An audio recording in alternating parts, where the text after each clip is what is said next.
அந்த பீகார் மாநில அரசு பெண்களினுடைய ஜன்தன் கணக்குகளில் செலுத்திய 10,000 ரூபாய் பணம். இந்த 10,000 ரூபாய் பணத்தை பற்றி நம்ம 47 உலக வங்கி கிட்ட இருந்துட்டு 21,000 கோடி டெவலப்மெண்ட்டுக்காக வந்த ஃபண்டை எடுத்து இவர் என்ன பண்ணியிருக்காரு, மக்களுக்கு 10,000 போட்டார். ஸோ அதுக்கான சொல்கிறதுக்கு தான் அதுக்கான ஒரு கேம்பஃப்ளேஜ் தான் வந்துட்டு தொழில் தொடங்க அப்படின்ட்டார்.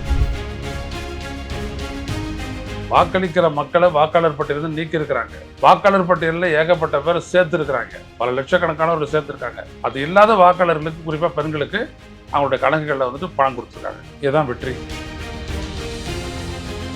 நான் வந்துட்டு முந்தைய தீவிர சிறப்பு திருத்தத்தை வந்துட்டு எப்போ நடந்துச்சுன்ற கணப்பே எனக்கு கிடையாது. அப்போ நான் எங்கே இருந்தேன் ஏது இருந்தேன்றது உனக்கு எதுக்கு? 2002 3 5 எப்படி எதுக்கு உனக்கு? அடுத்தபடியாக அந்த இடத்துல நீ இல்லை போடல, அந்த 2002 நீ வாக்காளர் இல்லைன்னா முந்தைய தீவிர சிறுத்தத்தில் வாக்காளர் பட்டியல் உள்ள உறவு வாக்காளர் உறவினர் பேர். இது அடுத்தது உங்களுக்கு வந்துட்டு சேர்க்கறது நோக்கமா நீக்கிறது நோக்கமா?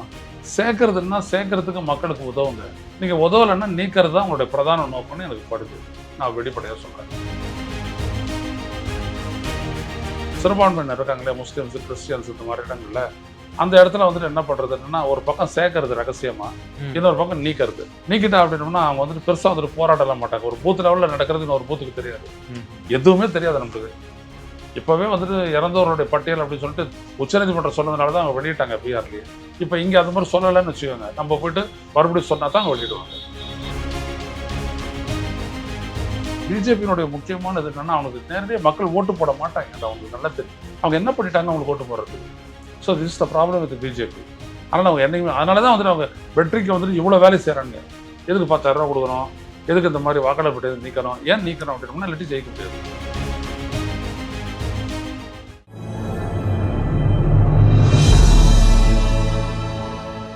தமிழ் நியூஸ் நேயர்களுக்கு அன்பு வணக்கம். இன்றைய சிறப்பு நேர்காணலில் நம்மோடு இருந்திருக்கும் சிறப்பு விருந்தினர் மூத்த பத்திரிகையாளர் மரியாதைக்குரிய ஐயநாதன் சார். சார் வணக்கம். சார், பீகார்ல ஒரு வழியா தேர்தல் நடந்து முடிஞ்சிருச்சு. யாரும் அன்எக்ஸ்பெக்டடா ஒரு மாபெரும் வெற்றியை பிஜேபி அலையன்ஸ் ஜெயிச்சிருக்கு. பல காரணங்கள் கூறப்படுகிறது. ஸ்பெஷல் இன்டென்சிவ் ரிவிஷன் ஒரு காரணமாக கூறப்படுகிறது. இப்போது 5 மாநில தேர்தல் அடுத்தபடியாக நம்ம எதிர்நோக்கி நம்ம காத்து கொண்டிருக்கிறோம். நம்ம மாநிலமும் நாமும் அதுல வாக்களிக்க போறோம். நம்முடைய வாக்காளர் பட்டியலில் நம்ம இருப்போமா அப்படிங்கிறதே நமக்கு ஒரு அச்சமா இருக்கு. இருக்கக்கூடிய சூழ்நிலையில பீகார்ல ஒரு பக்கம் மால் பிராக்டிஸ் அப்படிங்கிற சார்ஜஸ் எல்லாம் வைக்கப்படுது. இப்போது அந்த தரவுகள் எல்லாம் ஒருவேளை கிடைக்கும் பட்சத்தில் திராவிட முன்னேற்ற கழக அரசுக்கோ அல்லது அப்போசிஷன் பார்ட்டிஸுக்கோ இதை உச்சநீதிமன்றத்தில் தாக்கல் செய்து இதில் ஏதேனும் ஒரு கிளியரன்ஸ் கிடைப்பதற்கான வாய்ப்புகள் இருக்கா, தடைக்கான வாய்ப்புகள் இருக்கா? இப்போ இந்த தேர்தலில் வெற்றி பெற்றதற்கான ஒரு முக்கிய காரணியாக பலராலும் பேசப்படுவது 2 தான். ஒன்று வந்துட்டு இந்த தேர்தலுக்கு முந்தைய வாக்காளர் பட்டியல் சிறப்பு தீவிர திருத்தத்தின் மூலம் நீக்கப்பட்ட 47 லட்சம் வாக்காளர்கள், இது ஒரு பக்கம். இன்னொரு பக்கம் தேர்தலுக்கு 2 நாட்கள் முன்னாடி வர, நாளன்னைக்கு ஓட்டு போட போறீங்கன்னு இன்னைக்கு வரைக்கும் அந்த பீகார் மாநில அரசு பெண்களினுடைய ஜன்தன் கணக்குகளில் செலுத்திய 10,000 ரூபாய் பணம். சரிதானா? இந்த 10,000 ரூபாய் பணத்தை பற்றி நம்ம 47 லட்சம் பேர் நீக்கப்பட்டதை பற்றி நம்ம நிறைய பேசியிருக்கிறோம். ஆனால் அதை பற்றி பதில் இதெல்லாம் சொல்லலை. அதனால் அது ஒரு பக்கம். இன்னொரு பக்கம் நீங்கள் பார்த்தீங்கன்னா, உலக வங்கி கிட்ட இருந்துட்டு 21,000 கோடி டெவலப்மெண்ட்டுக்காக வந்த ஃபண்டை எடுத்து இவர் என்ன பண்ணியிருக்காரு, மக்களுக்கு 10,000 போட்டார். ஸோ அதுக்கான சொல்கிறதுக்கு தான் அதுக்கான ஒரு கேம்பஃப்ளேஜ் தான் வந்துட்டு தொழில் தொடங்க அப்படின்ட்டார் மோடி. ஸோ இது வந்த ஃபண்டு பீகாருக்காக வந்த ஃபண்டு. அது பண்ணக்கூடியது முக்கிய மந்திரினா சீஃப் மினிஸ்டர், முக்கிய மந்திரி மகிழா ரோஸ்கார் யோஜனா, டெவலப்மெண்ட் யோஜனா, வளர்ச்சி அப்படின்னு சொல்லி போட்டு இந்த 10,000 கொடுத்துருக்காங்க. 1.25 கோடி பேர் கொடுத்துருக்குறாங்க. ரைட்டுங்களா? அப்படி பார்த்தீங்க அப்படின்னோம்னா 12,500 கோடி வருது. ஆனால் 14,000 கோடி வரைக்கும் அவங்க செலவு பண்ணியிருக்கிறதா சொல்கிறாங்க அங்கேருந்து வரக்கூடிய செய்திகள். குறிப்பாக தனியாக நின்று போட்டியிட்டு ஒரு தொகுதியில் கூட வெற்றி பெறாத ஜன் ஸ்வராஜ் கட்சியினுடைய தலைவர் பிரசாந்த் கிஷோர் இதை பெருசாக சொல்லியிருக்காரு. அவருடைய கட்சியை சார்ந்தவங்க சொல்கிறாங்க பிரசாந்த் கிஷோர் 14,000 கோடி தான் சொல்கிறாரு. அவர் கட்சி சார்ந்தவங்க 21,000 கோடி சொல்கிறாங்க. ஏதோ ஒன்று கடன் வாங்கி கல்யாணம் பண்ணுவோம், நம்ம கடன் வாங்கி தொழில் தொடங்குவோம் நம்ம. இவங்க கடன் வாங்கி தேர்தலில் லஞ்சம் கொடுத்து முடிச்சிட்டாங்க. ஆக இதுதான் இவங்களோட டெவலப்மெண்ட்டினுடைய முழக்கம். நல்லா கவனிங்க. வளர்ச்சிக்கு தான் பிஜேபிக்கு ஓட்டு கொடுத்து அவங்க ஜங்கல் ராஜ்னு சொல்லிக்கிட்டு இருந்தவங்கக்கிட்ட அவங்களுடைய வேலை என்னன்னா, வாக்களிக்கிற மக்களை வாக்காளர் பட்டியலிருந்து நீக்கி இருக்கிறாங்க. வாக்காளர் பட்டியலில் ஏகப்பட்ட பேர் சேர்த்துருக்கிறாங்க, பல லட்சக்கணக்கானவர்கள் சேர்த்துருக்காங்க. அது இல்லாத வாக்காளர்களுக்கு, குறிப்பாக பெண்களுக்கு அவங்களுடைய கணக்குகளில் வந்துட்டு பணம் கொடுத்துருக்காங்க. இதுதான் வெற்றி. இப்படியான ஒரு விடயத்தை வந்துட்டு எந்த மாநிலத்தில் அவங்க பண்ணாலும் அந்த மாநில அரசுகளால், அந்த மாநில கட்சிகளால் தாக்கு பிடிக்க முடியாதுன்றதான் என்னுடைய எண்ணம். இப்போ என்ன சொல்கிறாங்க அப்படின்னோம்னா, முக்கிய மந்திரி அப்படின்ற அந்த டெவலப்மெண்ட் இதுக்கு வரும்போது இங்கே வந்துட்டு எதிர்கட்சி இருக்குது, திமுக ஆட்சி இருக்குது. அதனால் இங்கே வந்துட்டு அந்த வங்கி கணக்கில் செலுத்துறது வந்துட்டு நடக்காத காரியம். வேணா ஸ்டாலின் நினைச்சா செலுத்தலாம், அது வேற இருக்குது. ஆனால் மோடி இங்கே வந்துட்டு அந்த விளையாட்டை விளையாட முடியாது அப்படின்ட்டு அது ஒன்று. ஆனால் இங்கே வந்துட்டு இந்த வாக்காளர் பட்டியல் நீக்கறமும் வாக்காளர் பட்டியல் சேர்க்கை இருக்கு இல்லைங்களா, அதுதான் ரொம்ப முக்கியமானது. இந்த எஸ்ஐஆர் ஸ்பெஷல் இன்டென்சிவ் அது இப்போ மேற்கொள்கிறாங்களா, அதில் வந்துட்டு என்ன அப்படின்னோம்னா ப்ரீ மேப்பிங் அப்படின்ட்டு அவங்க சொல்கிறாங்க. ஏற்கனவே வாக்காளர் பட்டியலில் இருக்கிறவங்கள அப்படி அப்படியே வச்சுக்கிட்டு இல்லாதவங்களை வந்துட்டு கணிக்கிறத மட்டும் தான் இப்போ செய்ய போகிறாங்க அப்படின்றது வந்துட்டு அவங்களுடைய கணக்கு.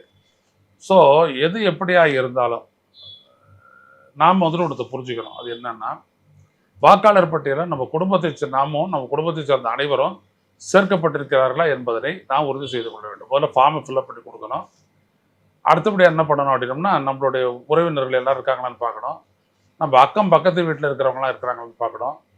இதெல்லாம் சேர்த்து பண்ணி முடித்து வந்துச்சுனோம்னா, அடுத்த மாதம் 7ஆம் தேதி வந்துட்டு நம்மளுக்கு வந்துட்டு டிராஃப்ட்டு வரைவு வாக்காளர் பட்டியல் வருது. அதில் நம்ம பேரை சரி பார்த்துடலாம். இல்லைன்னா மறுபடியும் நம்ம வந்துட்டு என்ன ஏதுன்னு கேட்டுக்கிட்டு சேர்க்கலாம். அதே நேரத்தில் நம்மளுடைய அட்ரஸில் வேறு யாரையும் புதுசாக சேர்த்துருக்குறாங்களான்றதையும் பார்க்கலாம். நம்ம அட்ரஸில் இருந்து யாரையாவது நீக்கியிருக்கிறாங்களா அப்படின்றதையும் பிடிச்சிடலாம். ஸோ தமிழ்நாட்டில் இதெல்லாம் நம்ம நல்லா செய்யணும், தீவிரமாக இருக்கணும். ஏன்னா ஒரு முறை சுட்டுக்கிட்டோம் பீகாரில், அடுத்தபடியாக நம்ம வந்துட்டு அதில் ஏமாந்துடக்கூடாது அப்படின்னு. நீங்கள் என்ன சொன்னீங்க அப்படின்னோம்னா, இதெல்லாம் இங்கே வரக்கூடிய அந்த அனமாலிஸ் எல்லாம் வச்சுக்கிட்டு இவங்க எஸ்ஐஆர் நடவடிக்கைகள் எடுக்கக்கூடிய அந்த குறைபாடுகள்லாம் வச்சுக்கிட்டு உச்சநீதிமன்றம் போயிட்டு தீர்வு காண முடியுமான்னு. உச்சநீதிமன்றம் பொதுவாக வாக்காளர் பட்டியல், வாக்காளர்களுடைய உரிமை, இவிஎம் இதெல்லாம் பற்றிட்டு எந்த தீர்வையும் நமக்கு தராது. அதனால் உச்சநீதிமன்றத்துக்கு போன கேஸ்னால் நம்ம கேஸ் ஆடணும் அப்படின்ட்டு ஒரு வரலாற்று குறிப்பாக அதை வச்சுக்கிறாங்க. அங்கேருந்து எதுவுமே நடக்குது. சார், ஒரு பக்கம் பீகார் நமக்கு ஒரு நல்ல ஒரு தெளிவான ஒரு முன்மாதிரியாக இருக்குது. 65 லட்சம் பேர் நீக்கிறாங்க, பிறகு 69 லட்சம் அப்படின்னாங்க நீக்கினாங்க, பிறகு ஃபைட் பண்ணி 21 லட்சம் பேரை சேர்த்தோம், பிறகு அதுக்கப்புறம் 3 லட்சம் பேரை நீக்கினாங்க. கிட்டத்தட்ட ஏறத்தாழ 47 லட்சம் பேர் மாஸ் எக்ஸ்க்ளூஷன் நடந்துச்சு. இப்போ டிசம்பர் மாதத்தில் தமிழ்நாட்டில் வந்து ஒரு டிராஃப்ட் ஒன்று வெளியிடுவாங்க. அதுலேயே வந்து தெரிஞ்சிடும் இந்த எஸ்ஐஆர்னுடைய திருதாளம் எல்லாமே. இப்போ என்னென்னலாம் செய்யணும், பொதுமக்களுக்கும் சரி அப்போசிஷன் பார்ட்டிஸும் சரி, இது ரொம்ப குரூஷியலான பீரியட். என்ன செய்யணும்? நான் இப்போ கூட சொன்னது அதான், நம்மளுடைய ஃபார்மை ஃபில்அப் பண்ணுங்க. நம்மளுடைய ஃபார்மை ஃபில்அப் பண்ணலையே அக்கம் பக்கத்து வீட்டில் இருக்கக்கூடிய பையங்க படித்தவங்க, கம்ப்யூட்டர் படித்தவங்க, அவங்ககிட்ட கேளுங்க. இல்லாட்டி கட்சியினர் யாராக இருந்தாலும் நீங்கள் கட்சியினர் கேளுங்க. நீங்கள் சொல்கிறது தாவேகா போன்ற கட்சியெலாம் கிடையாது. டிஎம்கே டிஎம்கேல இருக்கிறவங்க தான் அது தேர்தல் அனுபவம் உள்ளவங்க. நீங்கள் அங்கே போயிட்டு கேட்டேன்னா வந்துட்டு அவங்க வேறு ஏதாவது ஆரம்பிச்சுடுவாங்க. அதனால் அந்த ஃபார்மை ஃபில்அப் பண்ணுங்க, ஃபுல்லாக ஃபில்அப் பண்ணுங்கள், தெளிவாக ஃபில்அப் பண்ணுங்கள். நான் ஒரு 2-3 நாளில் வந்துட்டு இதை எப்படி ஃபில்அப் பண்ணணுன்றதையும் நான் சொல்கிறேன். நான் சில அட்வைசஸ்லாம் பெற வேண்டியது இருக்குது, சொல்கிறேன். சிலர்லாம் போட்டிருக்காங்க இணையதளத்தில் வந்துட்டு எப்படி ஃபில்அப் பண்ணுறது அப்படின்னு. குறிப்பாக அந்த படித்தவங்க ஃபில்அப் பண்ணி முடிச்சு அந்த அப்ளிகேஷனை கொடுத்து ஓகே பண்ணவங்க எல்லோரும் ஃபோட்டோ ஓட்டிடுங்க. உங்களுடைய பாஸ்போர்ட் சைஸ் எடுத்து அந்த ஃபோட்டோ ஓட்டிடுங்க. அது ரொம்ப முக்கியம். இல்லை பிஎல்ஓ சொல்கிறாரு, அந்த பூத் லெவல் ஆஃபீஸர் சொல்கிறாரு, இருந்தாலும் பரவாயில்ல இல்லைனாலும் பரவாயில்லன்னு, அது வேறு கதை. எல்லாத்தையும் முழுமையாக நம்ம ஃபில்அப் பண்ணியிருந்தா தான் நம்மளுடைய அப்ளிகேஷன், நம்மளுடைய அந்த படிவம் வந்துட்டு நிராகரிக்கப்படாமல் தப்பிச்சிக்கலாம், இன்க்ளூட் ஆகும். ஏன்னா அவங்களுடைய பிஜேபியினுடைய நோக்கம், அந்த எலெக்ஷன் கமிஷனுடைய நோக்கம் ஆட்களை நீக்கிறது தான், உரிமையை வந்துட்டு கொடுக்கறது இல்லை. 1 2 அப்புறம் இன்னொன்று என்ன அப்படின்னா, இந்த ஃபார்மை ஃபில்அப் பண்ணி கொடுக்கறது வரும்போது குறிப்பாக படித்த இளைஞர்கள் கம்ப்யூட்டர் சபி அவங்க வந்துட்டு என்ன பண்ணணும்னா, இந்த சாதாரண ஏழை எளிய மக்களுக்கு உதவணும். பொதுவாக கிராமப்புறங்கள் இருக்கக்கூடிய ஏழை எளிய மக்கள் காத்தால போயிட்டு சாயந்தரம் வரக்கூடியவங்களெல்லாம் வரக்கூடிய சனி ஞாயிற்றுனால பயன்படுத்தி அந்த மக்களுக்கு அந்த ஃபார்மை ஃபில்அப் பண்ணி கொடுத்து உதவணும். நீங்கள் உதவலை அப்படின்னோம்னா அந்த பாவம் அவங்க ரொம்ப கஷ்டப்படுவாங்க. ஸோ அதனால் நீங்கள் படித்தவங்க போய்ட்டு உதவுங்க, பண்பாளர்களும் உதவுங்க. அது ரொம்ப முக்கியம். Gentleman must have to help the others அப்படி அனுப்புங்க. அது பண்ணிட்டீங்கன்னா ரொம்ப நல்லது. பண்ணலைன்னா நாளைக்கு வாக்காளர் பட்டியலில் இருக்கக்கூடிய உங்களுடைய பேரை நிரூபிக்கக்கூடிய ஒன்று தவிர்த்து பேங்குக்காரன் கேட்டால் நீங்கள் இல்லைன்ட்டிங்கன்னா உங்களுக்கு எந்த வசதியும் கிடைக்காது. உங்களுடைய கணக்கு கூட நிராகரிக்கப்படலாம். பாஜகக்காரன் அதெல்லாம் வச்சுருக்கிறாங்க கணக்கில். அதனால் நீங்கள் பார்த்துக்கலாம். ஏன்னா வந்து இந்த சுப்ரீம் கோர்ட்டை நான் வந்து ஒரு கோடிட்டு காட்டினேன் அப்படின்னா, கடந்த பீகார் சம்பந்தமான அந்த ஹியரிங்ஸில் கூட இன்னும் அந்த வழக்கு போய்கிட்டு தான் இருக்குது. தேர்தலே முடிஞ்சு போச்சு. அதில் ஹியரிங்கில் கூட மாண்புமை நீதியரசர் என்ன சொன்னார் அப்படின்னா, அப்பட்டமான இதுல வந்து பெரிய ஒரு முறைகேடு நடந்துச்சுன்னா எங்களுக்கு வந்து எனக்கு காட்டுங்க, எனக்கு ஆதாரத்த காட்டுங்க. நாங்க உடனே அபாலிஷ் பண்றோம். யோசிக்காம அப்படின்லாம் சொன்னாங்க. யோகேந்திர யாதவ் போன்றவர்கள், இன்னும் பிரசாந்த் பூஷன் போன்றவர்கள், ராகுல் காந்தி போன்றவர்கள் எல்லாம் வெளிப்படையாவே மரணித்தவர்களுடைய இடம் பெற்றிருந்தவங்கலாம் டீ குடிக்கிற மாரி காமிச்சாரு. நேரடியாக சுப்ரீம் கோர்ட்டே காமிச்சிட்டாரு. இவைகள் எல்லாம் நடந்துச்சு. நம்ம அதையும் நம்ம பார்க்கிறோம். அந்த வார்த்தைக்காக நம்ம அந்த கேட்கிறோம். இப்போ ஒருவேளை பீகார்ல வந்து ஒரு அப்பட்டமான ஒரு மிகப்பெரிய ஒரு மால் பிராக்டிஸ் நடந்து அது வந்து உச்சநீதிமன்றத்தில் நிரூபிக்கப்பட்டு விட்டால், உச்சநீதிமன்றம் ஏதேனும் ஒரு ரிலாக்சேஷனோ எல்லாத்தையுமே உச்சநீதிமன்றத்தை நம்ம எடுத்து சொன்னோம்.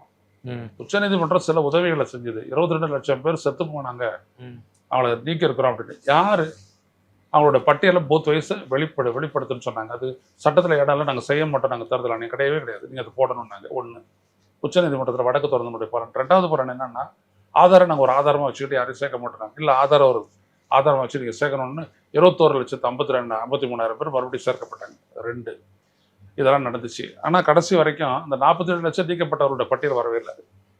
ம். அது வந்து டபுள் என்ட்ரி, அந்த பட்டியல் வரவே இல்லை, தேர்தல் ஆணையம் கொடுக்கவே இல்லை. குழுவில. ஸோ டிரான்ஸ்பரன்சி அப்படின்றத வந்துட்டு உச்சநீதிமன்றம் வலியுறுத்துது. ஆனால் எலெக்ஷன் கமிஷன் அதை காட்ட மாட்டேங்குது, வெளிப்படைத்தன்மையை காட்ட மாட்டேங்குது. அப்போ நீங்கள் என்ன பண்ணுவீங்க? ம். எதுவுமே பண்ண முடியாது. எனவே நீதிமன்றத்தை நாடி நம்ம எதுவும் செய்ய முடியாது. அதனால தான் நம்ம எண்டில் நம்ம சரியாக செய்வோம், செஞ்சிடும். அதுக்கப்புறம் ஏதாவதுன்னா மக்களுடைய எழுச்சியை வச்சு நம்ம பதிலிடுவோம். அவ்வளோதான். போதிய விழிப்புணர்வு பொதுமக்கள் மத்தியில் இருக்குன்னு நீங்க ஆஸ் அ ஜேர்னலிஸ்டா நீங்க நம்புறீங்களா? இல்லை, விழிப்புணர்வு வந்துட்டு பிஎல்ஓ கிட்டே இல்லையா? அப்புறமா நான் இப்போ இது என்னோட கணக்கீட்டு படிவம். வந்து ஓகே. இந்த படிவத்தில் வந்துட்டு முந்தைய சிறப்பு தீவிர திருத்தத்தின் உள்ள வாக்காளர் பட்டியலோட வாக்காளரின் விவரங்கள்னு கேட்குறாங்கல்ல. என்னோட கேள்வி என்னன்னா, அது மேலையெல்லாம் ரைட்டு, பிறந்த தேதி, ஆதார் எண், கைபேசி எண், தந்தையின் பெயர், தந்தையின் பாதுகாவலர், தாயாரின் பெயர், தாயோட வாக்காளர், துணைவரின் பெயர், வாக்காளர், இதெல்லாம் கட்டிருக்கேன். ஓகே, இதெல்லாம் நான் ஃபில்அப் பண்ணிட்டேன், அவ்வளோதானே. இந்த மேலே வந்துட்டு அட்ரஸ் எல்லாம் இருக்குது. சைதாப்பேட்டை, வார்டு நம்பர் 142, பஜார் தெரு, மத்திய சென்னைன்னு போட்டிருக்கேன், தென் சென்னை. இதெல்லாம் எப்படி மாற்றுறது தெரில, அதெல்லாம் பண்ணணும். ஓகே, இப்போ இது எது கேட்குற நீ? நான் வந்துட்டு முந்தைய தீவிர சிறப்பு திருத்தத்தை வந்துட்டு எப்போ நடந்துச்சுன்ற நினைப்பே எனக்கு கிடையாது. அப்போ நான் எங்கே இருந்தேன், ஏது இருந்தேன்றது உனக்கு எதுக்கு? 2005 to 2002 3 5 எப்படி, எதுக்கு உனக்கு? அடுத்தபடியாக அந்த இடத்துல நீ இல்லை, போடல, அந்த 2002 நீ வாக்காளர் இல்லைன்னா முந்தைய தீவிர சிறுத்தை வாக்காளர் பட்டியல் உள்ள உறவு வாக்காளர் உறவினர் பேர். இது அடுத்தது. இப்போ இது சம்பந்தப்பட்ட விவரங்கள்லாம் எங்கேயாவது நீ போறணும் அப்படின்னோம்னா, வாக்காளர் தங்களது பெயர் மற்றும் வாக்காளர் உறவினர்களின் பெயர்களை முந்தைய வாக்காளர் பட்டியல்னா voters.is election commission of India .gov.in என்ற இணையதளத்தில் சரிபார்த்து அவ்விவரங்களில் கணக்கீட்டு படிவத்தில் நிரப்பலாம் அப்படின்னு சொல்றாங்க. ஸோ இதை எப்படி நம்ம செய்யறது? இது ஒரு சாதாரண மக்கள் எப்படி செய்ய முடியும்? இப்போ இந்த கம்ப்யூட்டரில் போயிட்டு இதெல்லாம் போட்டு அதில் போட்டு அந்த நம்பர்லாம் போடணும், யார் செய்வாங்க? இப்போ நம்ம நாட்டில் இருக்கக்கூடிய 45% மக்களுக்கு அதை செய்ய முடியாது. 49 கோடி பேர் வந்துட்டு அமைப்பு சாரா தொழிலாளர்கள். இப்படி இருக்கவங்கள இவங்களை என்ன பண்ணுவாங்க? தேர்தல் ஆணையம் கற்றுக் கொடுக்குறதும் இல்லையே, தேர்தல் அந்த முகவர்கள் எடுத்தாந்து கொடுக்குறவங்கள அவங்களுடைய ஆஃபீஸர்ஸ் வந்துட்டு சொல்லி கொடுக்குறதும் இல்லை. எப்படி இதெல்லாம் ஃபில்அப் பண்ணுறது? எப்படி என்னோட அப்ளிகேஷன் ரிஜெக்ட் ஆகாதுன்னு நான் நம்புறது? That is the problem. Okay, உங்களுக்கு வந்துட்டு சேர்க்கறது நோக்கமா, நீக்கிறது நோக்கமா? சேர்க்கறதுன்னா சேர்க்கறதுக்கு மக்களுக்கு உதவுங்க. நீங்க உதவலைன்னா நீக்கிறது தான் உங்களுடைய பிரதான நோக்கம்னு எனக்கு படுது. நான் வெளிப்படையாக சொல்றேன். இந்த அப்பட்டமா இந்த ஸ்பெஷல் இன்ஸ்டிடியூஷன் ஃபார்ம் வந்து எந்த அளவுக்கு வந்து காலி பண்ண முடியுமோ அந்த அளவுக்கு வந்து பட்டியல்ல இருந்து நீக்கிறதுக்கு உண்டான பணிகள் தான் இந்த ஸ்பெஷல் இன்டென்சிவ் நடக்கப்ப. ஒரு பூத்துல வந்துட்டு 1000 ஓட்டு வரைக்கும் இருக்கு. வெறும் ஒரு 50 ஓட்டை நீக்கினோம்னா போதும் ஒரு பூத்துல. அப்போ ஒரு சட்டப்பேரவை தொகுதியில வந்துட்டு 175 200 பூத் இருக்கும். 200 என்ன ஆச்சு? 10,000 ஓட்டு காலி. ஸோ தேர்தல் முடிவுகள் மாறவும் மாறாதா? ஸோ இதுதான் வந்துட்டு அமித்ஷா வந்துட்டு ஏற்பாடு பண்றாரு, அவருக்கு நடக்கிறது. ரெண்டாவது விஷயம் என்னன்னா, கணிசமா வந்துட்டு சிறுபான்மையினர் இருக்காங்களே, முஸ்லிம்ஸ், கிறிஸ்டியன்ஸ், இந்த மாதிரி இடங்கள்ல அந்த இடத்துல வந்துட்டு என்ன பண்றதுன்னா, ஒரு பக்கம் சேர்க்கறது ரகசியமா, இன்னொரு பக்கம் நீக்கிறது. நீக்கிட்டா அப்படின்னோம்னா அவங்க வந்துட்டு பெருசா வந்துட்டு போராடலாம் மாட்டாங்க. ஒரு பூத் லெவலில் நடக்கிறது இன்னொரு பூத்துக்கு தெரியாது, எதுவுமே தெரியாது நம்மளுக்கு. இப்பவே வந்துட்டு இறந்தவருடைய பட்டியல் அப்படின்னு சொல்லிட்டு உச்சநீதிமன்றம் சொன்னதுனால தான் அவங்க வெளியிட்டாங்க பீகார்லயே. இப்போ இங்கே அது மாதிரி சொல்லலைன்னு வச்சுக்கோங்க, நம்ம போயிட்டு மறுபடியும் சொன்னா தான் அவங்க வெளியிடுவாங்க. இதெல்லாம் பிரச்சனை. ஸோ இவ்வளோ டிஃபிகல்ட்டிஸ் இருக்கு சார். டிஃபிகல்ட்டிஸ் இல்லை, சதி. சதி. சி, டெமோக்ரஸி அப்படின்றது என்னன்னா ஓப்பன்னஸ் தான் democracy. Secrecy is conspiracy. Democracy is transparency. So it is a war between transparency and conspiracy, secrecy and openness தான் நமக்கு. இப்போ இந்த எஸ்ஆர் சம்பந்தமான விவகாரங்கள்ல அரசியல் கட்சிகளினுடைய நிலைப்பாடுகள் பற்றி உங்களுடைய கருத்து என்ன சார்? இப்போ நேற்று வரை நம்ம வந்து அரசியல் கட்சிகள் வந்துட்டு ஓரளவுக்கு கெயின் பண்ணியிருக்காங்க நாலேஜை. திமுக போன்ற கட்சிகள் நல்லா கெயின் பண்ணியிருக்காங்க, என்ன பண்றாங்க எது பண்றாங்கன்ட்டு. அதிமுக உட்பட பெரும்பாலான கட்சிகளுக்கு அதை பத்தி ஒன்றும் தெரியல. அதனால என்ன ஆயிடுதுன்னா அவங்களுடைய ஓட்டு பேங்கை அவங்க காப்பாற்ற முடியாத ஒரு சூழல் ஏற்படும்னு நான் எச்சரிக்கிறேன். ஏடிஎம்கே வச்சிருக்கீங்க. அவங்களோட ஓட்டு பேங்க் காப்பாற்றுறது ரொம்ப கஷ்டம். ஏன்னா பாஜகவுக்கு என்னன்னா அவன் எவ்வளவு சேர்க்கறானோ அதுக்கேற்ற மாதிரி நீக்கணும். 4000 பேர் சேர்க்கறான்னா 5000 பேர் நீக்கினான்னா 1000 பேர் தான் நீக்கி இருக்கிறாங்கன்ற மாதிரி ஒட்டுமொத்தமாக கணக்கு வரும். புரியுதுங்களா? இப்போ 2,15,000 வாக்காளர்கள் இருக்காங்க. அதில் வந்துட்டு 10,000 பேர் நீக்கிறாங்க, நான் 9,000 பேர் சேர்க்குறேன். கடைசியில் பார்த்தீங்கன்னா 2,14,000 வாக்காளர்னு வந்துடும். அவ்வளோதானே? இதான் பிரச்சனை. இப்போ அதிமுக நீங்க சொன்னது போல அவங்க போராட்டங்கள்லாம் அறிவிச்சாங்க. விண்டர்னால வந்து அவங்க கொஞ்சம் போஸ்ட்போன் பண்ணியிருக்காங்கன்னு நினைக்கிறேன். பிஎல்ஏ ஆபீசர்ஸ் வந்து சரியா பண்ண மாட்டேங்கிறாங்க. அவங்க பிஎல்ஓ வந்துட்டு அவங்க குற்றம் சாட்டுறாங்க.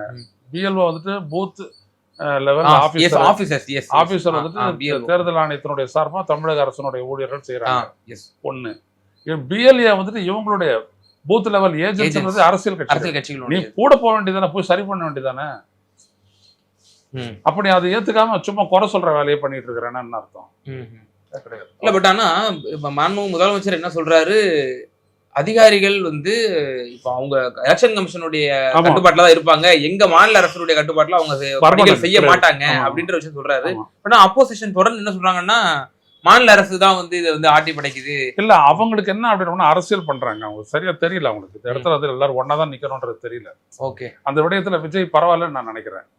விஜய் வந்துட்டு இதுல நிறைய குறைகள் இருக்குது அப்படின்றத மட்டும் சொல்லிட்டு உஷாரா இருங்க அப்படின்றதெல்லாம் சொல்றாரு. கொஞ்சம் அப்படியே ஒரு திமுக அரசு வந்துட்டு ஒரு குற்றம் சாட்டுறாரு. நான் என்ன சொல்ல வரேன்னா, இதை ஒரு முக்கியமான பணியா வந்துட்டு அடுத்த 2-3 மாசத்துக்கு நம்ம மக்கள் வச்சுக்கணும். ரொம்ப முக்கியம். இல்லாட்டி உங்களுடைய எதிர்காலத்தையும் இல்லாத பண்ணிடுவாங்க, உங்களுடைய குழந்தையோட எதிர்காலமே இல்லாத போயிடுவாங்க. இது தீவிரத்தன்மை எந்த அளவுக்கு சார்? இப்போ குடியுரிமை வந்து நிரூபிக்க வேண்டிய ஒரு கட்டாயமும் இருக்கு. இப்போ இந்த எஸ்ஐஆர் ஃபார்மை நம்ம சரியா பூர்த்தி செஞ்சு அடுத்த இதுல நம்ம பட்டியலில் இடம் பெற்றால்தான் நம்முடைய குடியுரிமையும் வந்து பாதுகாக்கப்படும். அப்படி இல்லாட்டி குடியுரிமையே அடுத்து கேள்விக்குள்ளே ஆயிடும். அந்த புரிதல் இருக்கா எல்லா கட்சிகளுக்கும்? இல்ல கட்சிகளுக்கு எல்லாம் நீங்க பொதுமக்களுக்கும் கட்சிகளுக்கு பொதுமக்களுக்கு இல்ல கட்சிகளுக்கு நீங்க கட்சிகளை பத்தி நீங்க ரொம்ப அழகா அதிகமா நீங்க இடம் போடுறீங்க. அப்படிலாம் கிடையாது. ஒரு கட்சியில் இருக்கக்கூடிய ஒரு செல்லில் இருக்கிறவங்க வேணா அதெல்லாம் பண்ணலாம். இப்போ டிஎம்கே பொறுத்த வரைக்கும் they have a war room, அதை அவங்க பண்ணலாம். அதிமுக ஒரு வார் ரூம் வச்சிருக்காங்க, அது எவ்வளோ தூரம் எஃபெக்டிவா இருக்குன்னு தெரியல. இதை வந்துட்டு நம்ம வந்துட்டு இந்த கட்சிகளுக்கு இருக்கக்கூடிய இதை பற்றிய புரிதல் அறிதல் தெளிதலை பற்றி நம்ம பேசவே முடியாது. ஏன்னா இதை நிறைய விஷயம் வந்துட்டு சீக்கிரட்டாக தான் பண்ண போறாங்க. பண்ணா பிரமுக்ஸ் பிஜேபியினுடைய ஆட்கள் இவங்களாம் சீக்கிரட்டாக தான் பண்ண போறாங்க. அது எப்படி கண்டுபிடிக்கிறது? கம்ப்யூட்டர்ல எங்கேயோ ஒரு இடத்துல மூலையில் உட்காந்து நான் பாட்டு கடற்கன்னு பண்ண போறேன். வெளிநாட்டு இது கூட செய்யலாமே.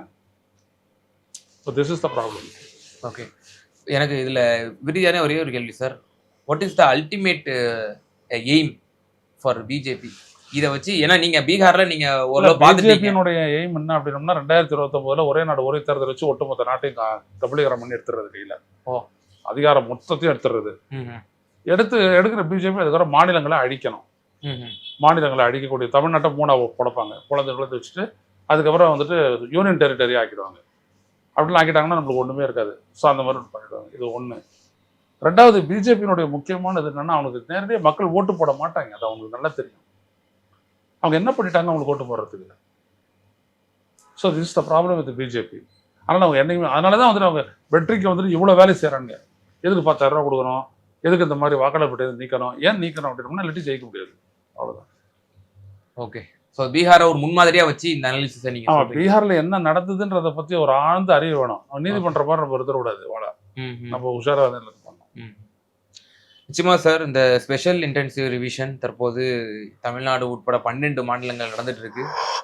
இது சம்பந்தமாக பொதுமக்கள் எந்த அளவுக்கு ஜாக்கிரதையாக இதை அணுக வேண்டும், உங்களுடைய குடியுரிமை பிரச்சனை இது சார்ந்த பல டீட்டெயில்டான உங்களுடைய தரவுகளுடன் கூடிய அனாலிசிஸை எங்கள் நேயர்களுக்கு பகிர்ந்தீங்க. ரொம்ப நன்றி.